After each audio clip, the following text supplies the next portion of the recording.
บายดีทุกคนรู้สึกเบื่อเซ็งหรือว่าเครียดกับหน้าที่การงานต่างๆหรือบ่แต่อยากระบายแต่บ่รู้สิไประบายเสียดีเฮามีทัวร์ดีๆมาแนะนำซึ่งทัวร์ที่จะแนะนำเทอนี้เป็นทัวร์ชิลไปใส่3 มื้อ 2 คืนที่แดนสวรรค์วังเวียงและทาราชในราคาเพียงแต่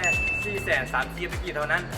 ในรายการน้ำเที่ยวของเราจะประกอบมีทั้งเมืองงามที่แดนสวรรค์การกิจกรรมปาร์ตี้บาร์บีคิวนอนเต้นอยู่ที่บังกะโลแกน้ำสองเที่ยวชมถ้ำนอนถ้ำนางฟ้าถ้ำจังรวมไปถึงเที่ยวชมถ้ำนายห้อยเล่นน้ำที่บาลากูนลงเรือคายักและสุดท้ายไปลงเรือที่ทาราชพิเศษสำหรับฝ่ายที่จองทัวร์ลำเฮา4 คนขึ้นไปห้ามโซโลทันทีจากราคา 434,000 กีบเหลือเพียง 429,000 กีบเท่านั้นและพวกเขาเจ้าเดินทางในวันที่11 กุมภาพันธ์ ปี 2020นี้เดี๋ยวอย่าลืมมันหนึ่งวังเวียงบอกเลยสาวงามบ่าวหล่อจองเลย